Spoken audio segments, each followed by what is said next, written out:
Alright guys, and for the last video today we have the full patch notes. We're going to be going through it. I've done some math about these changes and I'm going to be discussing this in depth. There is one weird thing. I will discuss it when I get to it, but for starters we're going to go kind of how the patch notes are laid out through each of the classes and discuss all the changes, how they might affect the meta, they might shape the meta. So first things first is reduce force physics on push on Invisible Woman. So the distance that she can push and pull you from my understanding, is from 12 meters to 10 meters, which is actually really good. It makes her push up farther up in order to push and pull, which is really good. Puts her in a little bit of a unsafe position, so she can be more punished. And of course, it reduces the thing that I was also mentioning during my video about what changes I would like to see, is that she can't no longer really push you from that far away. I mean, it is only 2 meters, but still, and then push you into Narnia and basically just get free kills off the map or just fully disengage from this. So this is really healthy, and the 5 damage nerf is also pretty nice. This character is way too overwhelmingly oppressive for the nerfs to be this little and this minute, but we'll take any breadcrumb we can at this point, you know? Next up, we're looking at Loki. So what they're doing with Loki is they're increasing the clones healing, but reducing the clones' damage. I'm kind of whatever on this change. It increases his brawl potential in terms of healing, reduces in terms of damage. Less pressure from him means he's kind of worse in triple support because he's going to be starving his other supports of healer ults quicker. He is going to be building his ult about the same with these changes.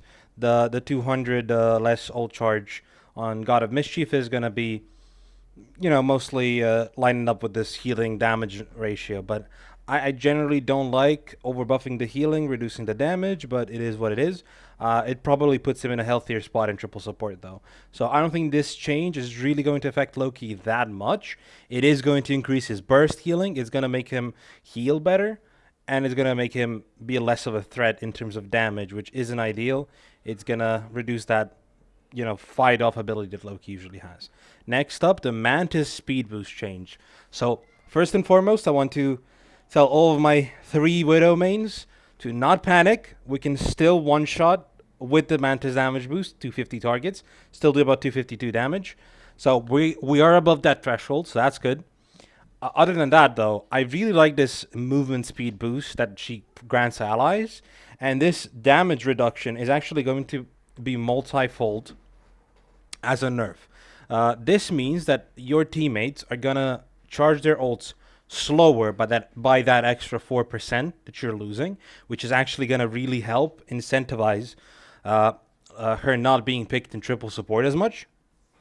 Because her value in triple support is you're still maintaining that ult cycle and getting ahead of it because of that damage boost, providing enough oomph to everybody on your team, so that you are actually still providing enough damage as a team to fight off the regular 2-2-2 comp or 3-1-2 comp or whatever, or something of that sort. So this is going to nerf the amount of damage her team is outputting and nerfing the old cycles that I have on side of the DPS, which is really healthy. I didn't actually do the damage calculations on whether or not this still one shots with Phoenix, but I believe that with all the damage sparks, it's still gonna one shot. So it's not gonna make that much of a difference overall in that. So I don't think she is. Her like breakpoints aren't gonna be destroyed with this, but she is gonna see a drastic reduction in that triple support comp hyper enabler role that she has been serving. And this little niche for 100 movement speed, I like this. I want her ultimate to also receive even more of this type of stuff. Movement speed is really fun. That hyper aggressive dive to backline, just rush down, is really exciting, really fun. So I hope they do even more and push her even more into this playstyle. Give her 275 as well, and maybe like buff her healing or leaves or something, so she's actually viable in double support and provides this rush down mentality. I would love to see that. Next up is Rocket Raccoon. So I've done some damage calculations to Rocket here.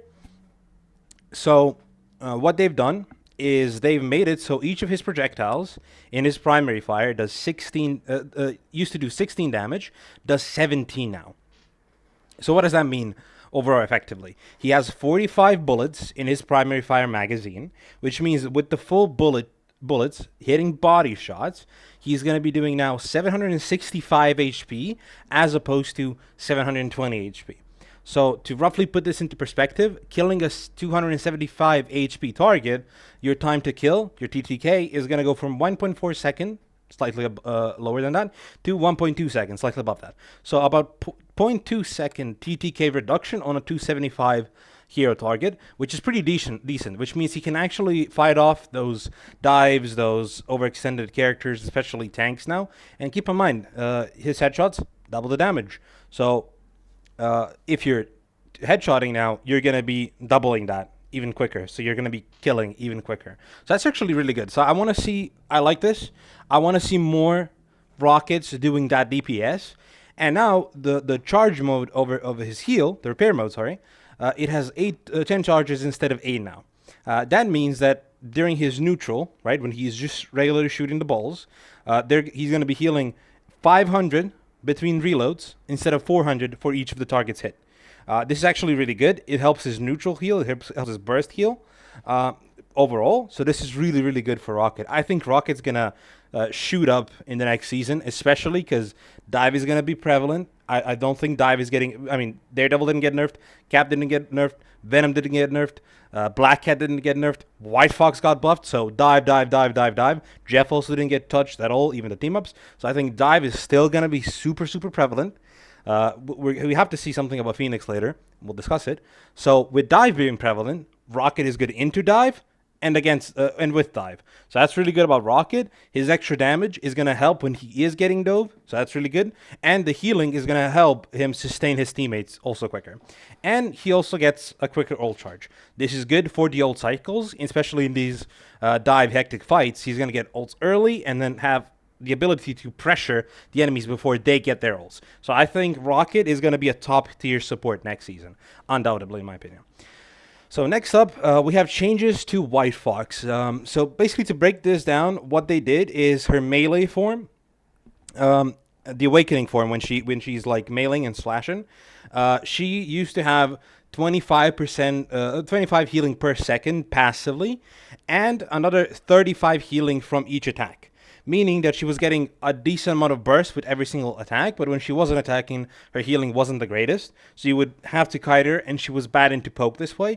This buff means she's going to be stronger into poke, but also slightly weaker into dive. Her healing is going from 100 per second to 90, which is still incredibly a lot for support to like solo sustain themselves.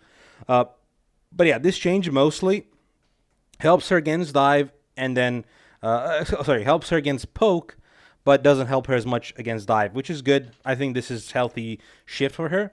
And then the ultimate ability, she's getting passively from 40 per second to 60 per second. This is good because usually when she wasn't slamming, and because her slam is a separate AoE inside of the big passive AoE, wasn't always hitting everybody. Now having that consistent 60 healing per second is going to match her with other supports. I don't think this is going to break her. I think her place in the meta is going to be exactly the same. Invis is going to get moved from the meta. Loki's going to have his exact same niche, not moved from the meta. Mantis might start like not seeing as many bans as she used to, and Ultron is going to rise into that prime triple support pick, and he's going to be the one getting the bans. I think Rocket's going to be meta, and White Fox is going to be meta. So all of these characters aren't getting moved from the meta, aside from Mantis, but Ultron is going to fully take her spot in the next season. That's my opinion of the support roster. Next up, Duelist. So everybody looking at these patch notes was like, why are we at the division? Why are we buffing all of these random ass heroes, especially Phoenix? Like, what are we doing? So, and Star-Lord and Wolverine, like what? So when you actually look at these buffs, they aren't as big as they used to be, right? So let's look at Iron Fist. So before his changes, I believe in 2.5, Iron Fist used to have exactly what is basically said here. I think might have been 1.3 seconds instead of 1.2. But every hit of his primary fire was reducing the block cooldown by 1.2 seconds or 1.3 before. I'm not 100% sure. Now it was 1. So this is a healthy thing because now your cycle is actually going to be much, much healthier. I believe the block is going to be now up about, I don't know, like 2 or 3 seconds quicker, which is going to be healthier for him. And then the Kunlun kicks first strikes damage from 35 to 40. So this actually, sadly, doesn't change anything about Iron Fist. His time to kill is going to be exactly the same. It literally changes nothing except for maybe killing somebody through healing. So this overall adds him 5 damage to his full combo. So using his kick, his 4 regular primaries, and the big burst primary, he does 305 damage. Before it was 300. So that 5 extra damage doesn't break any breakpoints. And then for 3 primaries instead of those 4, so like missing 1 primary or like primary in the air and then going in 1, 2, 3 big primary kick, it's going to go from 265 to 270. So it still doesn't actually like unlock him. If this was damage on the Jeet Kune Do, it would have actually made a decent enough difference because that would have been, instead of the 5 extra damage, would have been 15, which would have broken him into that 275 category. But in the full combo, I mean. So I don't know. It's nice. They're still afraid to make him a dive. I feel like they should reduce or completely remove the percentage damage, give him the extra damage on the primary, and he's going to be much healthier. But you know, that's my take. Next up, Spider-Man. So a bit back when he lost his team up, they reduced all of his damage just across the board, and with Squirrel, and that damage didn't get returned to his ultimate. So now they're basically returning it to his ultimate. So now he does 450 instead of 408 damage. Probably is gonna kill through healers. Bob Bull from Cloak and Dagger and stuff like that quicker. So I think this is overall healthy. I don't think this is going to break the character at all, but just make him a better ult combo, which is kind of interesting to me that his biggest weakness was that ultimate, but we still have so many characters that just did not get touched, whose ultimates are terrible, like Thor, like Penny, like why are we buffing Spider-Man, who's already doing quite well for himself? Where's the magic ult self-stun removal? Like, why are we buffing Iron Man or Spider-Man, who's already good? You know. Next up, Moon Knight. His hook is going from 15 to 12 seconds. Cool. Doesn't change the character much. Wolverine, the passive is going from 105 to 90 seconds. I believe this is what it was before the nerfs or something like that. They did nerf this character's passive. So I think 90 seconds is fine. A minute and a half is good. Still gets reduced by every kill. I think this is good. They didn't touch his damage, his displacement ability, his ultimate, which is good. He's in a healthy spot. This just helps his uptime be a little bit better. I'm fine with that. Now the crazy changes. Star-Lord. His ammo capacity of his primary fire, his gun, is going from 40 to 50. Now, let me put into perspective how crazy this is.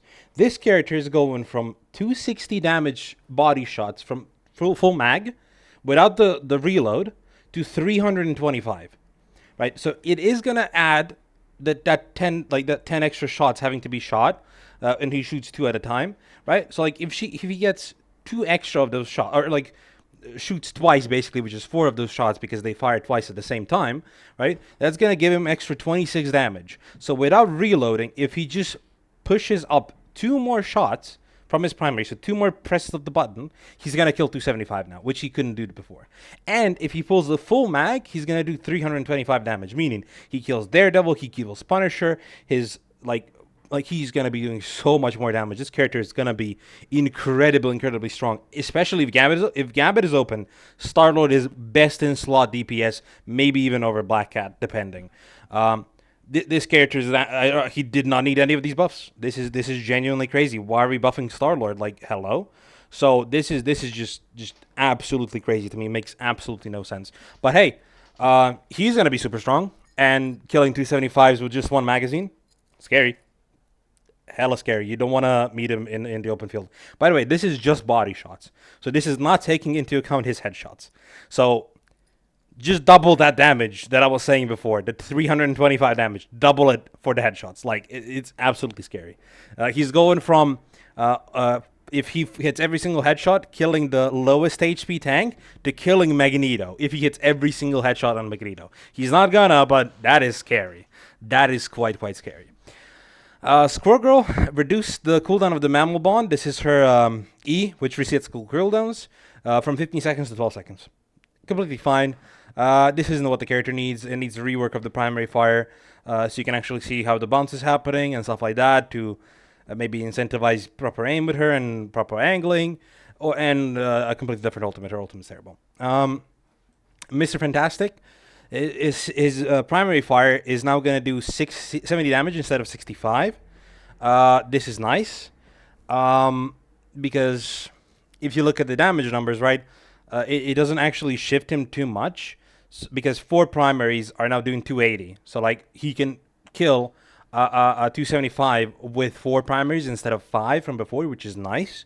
That's a good thing about him. And because he can cancel these with his E, with his right click, he's actually going to be more of a threat. I don't think it breaks him completely, but it's a nice change, especially because he can cleave those primary fires. He's going to be racking up damage quicker. And similarly, his E is now going to have a 6-second cooldown instead of 8. So he's going to be doing that even more quickly. So he's actually going to have a really nice boost to his neutral, just like consistent fighting. I think that's healthy. They do remove the movement speed reduction from his E, but I don't think that is as important in the brawl phase. It's better into chasing somebody than into the brawl phase, so I think that's completely fine. I think this is a healthy move for the character. And they removed the energy cost of his ult from 340 to 3100. Keep in mind he's going to be using his E more often, so that 2-second cooldown is going to boost the ultimate charge, and the damage buff of 5 more damage over the multiple swings, because he can, swing his arms while he's shooting and hit multiple targets. He's actually going to be getting that ult much quicker, and maybe breaking some ult cycles and then killing supports before they get the chance to ult, and winning ults before the ult fights before they happen. Now Phoenix. Phoenix is a weird one. Phoenix is a weird one because the numbers here don't make sense. So the patch notes allege that her direct hit damage is going from 50 to 55, right? But they're reducing the explosion damage when she detonates sparks from 40 to 35, right? They also have the note. It means that she can no longer one-shot 250 with just 1 spark and a direct hit from her ultimate, but her primary attack damage is going to be better. However, if you go into the practice range, which I did, and test this, Phoenix still does 55 damage now with her primary fire. So, like, I don't know what the buff is. Is it going to 60, which is broken? Is it going down to 50? Like, I don't know what they're doing. It actually does 55 damage right now. And if you check the fall-off damage, it actually fits to 55. It doesn't fit to 50. She also doesn't have a proper crit. So, like, her crit should be going from 41 damage, which is with that 60% reduction at max range, to 82, but it goes to 83. So, like, the damage numbers are kind of weird there for her. So, I don't know how this is going to properly affect her... her full, like, what's it called? I don't know how it's gonna affect her actual, like, lethality. I don't think it's gonna, like, I really have to see, because if it's 60 damage, right, from up close, she does a crit that's 120, does 2 crits that are 240, and then the 35 is going to do 275, right? So she can 2-shot, headshot 275 up close, which is really strong. Which means if that's the case, if this boost is from 55 to 60, she's going to break, be stronger than Hela. So, like, I'm not sure what this is, because I was testing this in the testing grounds, and yeah, she just outright does 55 damage. So I'm not sure what the actual change is. We'll have to see that on the client and see how her damage numbers pan out. Next up, let's look at tanks. I'm going to cover Emma and Thing first, and then go to Deadpool, because I have to talk about how hard they're killing this character. This is beyond absurd to me. So first off, we have Thing. They're giving him extra 50 HP. Cool. Doesn't really do much. It's nice extra survivability, and it does feel like they're pushing for more brawly meta, especially depending on what happens with Phoenix. The meta is going to be more brawly. It seems some more brawl dive. So then the Thing is going to be better, obviously. Prolonged fights, really good. Still going to struggle from the exact same things as before. The Punisher, the Hela, the Phoenix, the Moon Knight, the the Bucky, the whatever that shoots down main. So yeah, we'll have to see what happens with Thingling. Next up, we have Emma Frost. So telepathic pulse, that's her primary fire. Once it hits full charge, so once your primary fire is at 100, it's gonna take 4 seconds for it to start decaying. Instead of 3. This is really, really big for Emma. Her biggest amount of damage and her biggest amount of pressure in those brawl fights is the fact that she can hold and do so much damage with her primary fire. Having the ability to chill for 4 full seconds before needing to continue that is huge. Her uptime is going to be better with this, and her damage is going to be better with this. I also like that you can reposition your shield now. So that's Mind's Aegis for shield from 3 seconds to 1. That's a big quality of life thing. So even if you misplace it, you can instantly replace it. If you're bullying a tank on frontline, blocking the heals, they walk behind, you can instantly place it back. This is going to give her much better pressure and bully potential, as well as better block potential. So this is really, really healthy for Emma. And then again, we give her back the damage reduction that we took away from her diamond form, because that was silly and stupid and nobody thought that was going to be smart. So she's going to have 25% damage reduction in both ult and in her diamond form. So this is really good. Now, tank pool. And why am I saying they killed this character? It's not the having his healing provided by his ultimate, which is already crazy. From 50 per second to 25 per second is insane amount of like reduction. Like, it's having the amount of healing he can get. But more importantly, the numbers of the damage that they're reducing is crazy. So I'm going to bring up the notepad where I wrote all of this, and we're going to read it together, right? So they're going from 36 damage to 34 on his primary fire when the guns are not upgraded. That means tank pull is going from 72 damage on crits to 68 damage on crits. That means before, he would need 3 headshots and a body shot to kill a 250 target. It would do 250 damage. It would need 4 headshots to kill a 275 target. Now, 3 headshots and a body shot won't kill a 250. It will do 238 damage. So we need 4 headshots to kill 250. However, those 4 headshots are now 272 damage. Meaning, Deadpool needs to hit 4 headshots and a body shot without an upgraded gun to kill a fucking squishy. A 275 HP target. That is absolutely insane. He needs to hit 4 headshots and a body shot to kill a 275. That is crazy. With the upgrade, so it used to do 42, now it does 39, meaning the crits are 84 to 78, meaning 3 headshots are 250 before, killing the 250 target, right, 252, right? And 3 headshots plus a body shot kill a 275 target, doing 294 damage, which is really big. Now, 3 headshots do 234, meaning you need a body shot to kill a 250 on top of it. If you do hit that body shot, you're doing 273. So you're still not killing that 275 target. So you need 4 headshots to kill a 275 target.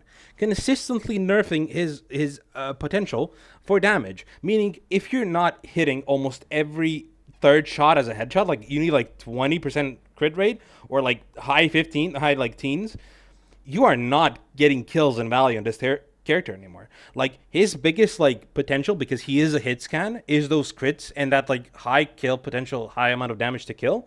Like, this is just breaking the character in half. Like, look at this. So he needs to do to kill a 250 3 headshots and a body shot. Meanwhile, Magneto needs to do primary fire, secondary fire, primary fire to kill a 250. So like, what do you think is easier to hit? A confirmed second primary on Magneto once you hit the secondary shot, or 3 headshots on a hit scan? It's obvious what is harder, especially since Magneto has no fall off and this character does have fall off. Like, I don't know, I feel like with these changes here, tank pool is just absolutely getting gutted, and I don't think he's going to be a top tier tank anymore. Like, I personally don't think the character is going to be as viable as before. I think these changes are going to absolutely kill him. The amount of damage he's losing is just preposterous to me. Like, needing a whole other headshot to actually kill somebody, a squishy, is too much in my opinion. We'll have to see though. He is incredibly powerful. Maybe he just drops to the middle of the meta and isn't fully killed, which is what I kind of expect. I think he might be that Hulk tier, maybe a little bit lower. But yeah, I think Melee Brawl, with this change, Melee Brawl is going to be quite dominant, especially if with the changes right now in the characters. This character is basically Flying Brawl. This character, if these buffs are to 60 damage instead of 55, this is a permaban character. Cat is a permaban character. Captain America is going to be a permaban character, and Daredevil. So we have those characters that are going to be permaban, and then the meta is going to be opening a lot more to that Brawl playstyle. But yeah, this gene damage thing is really confusing to me. I'm not sure what the actual numbers are, so we'll have to see when does the actual patch changes. Star Lord's buff, crazy, absolutely insane. Mr. Fanta might actually be dropping into the meta now, finally. Rocket, definitely back in the meta. White Fox, where she is. Invisible Woman, where she is. Loki, where he is. Mantis might be dropping from her spot as the queen of triple support. Tanks, Tank Pool, Gigi go next. Emma Frost, good. Maybe the queen of Brawl is back. We'll see. Thing, pretty nice. And now finally, the team ups. Emma's team up, so this wasn't mentioned already, but the adjustment to Emma's team up is she's going to have a spell field now of from 9 meters to 12 meters, which is really, really good. That's a big barrier. So we'll see how that like plays her, because she can actually use that barrier, use her shield, and have a lot more presence on that front line, which is really good. And the Punisher team up that we saw with Devil Dinosaur. It's cool. It's funny. It's nice. So yeah, I'm not too happy about this Vanguard pull change, but we'll have to see how it pans out. He's going to be dropping out of the meta and the bans, so freeing up some slots. Phoenix, this is a big question. By the way, I just want to mention, no Black Cat nerf, no Daredevil nerf, no Captain America nerf, no Venom nerf, no Elsa Bloodstone nerf, no Gambit nerfs, no changes to how Rogue functions without the team up. Black Widow is just in an alley getting continuously punched by Guang Guang and Jiang for no fucking reason. Hawkeye is right there with her. At least Squirrel got out of the annuals of terrible tier. No changes to Penny ult, no changes to Thor ult, even Mr. Fanta, no changes to his ult. Majority ults in the game are whatever. Majority DPS in the game are whatever. No, we're not even trying to give Blade a failed buff. No Luna buffs at least, so that's something. Anyways, that's my breakdown of the patch notes. I'm super excited for the meta. I think it's going to be mostly the same as this one, but this one is much healthier than before. And the bans might be even better and might be clearer now with the Phoenix changes, with the lack of changes to Elsa, to Daredevil, to Black Cat, to Captain America, to Ultron and stuff like that. So we'll see how that all pans out. And Devil Dinosaur, he is super exciting. I cannot wait to play him. Anyway, see you guys.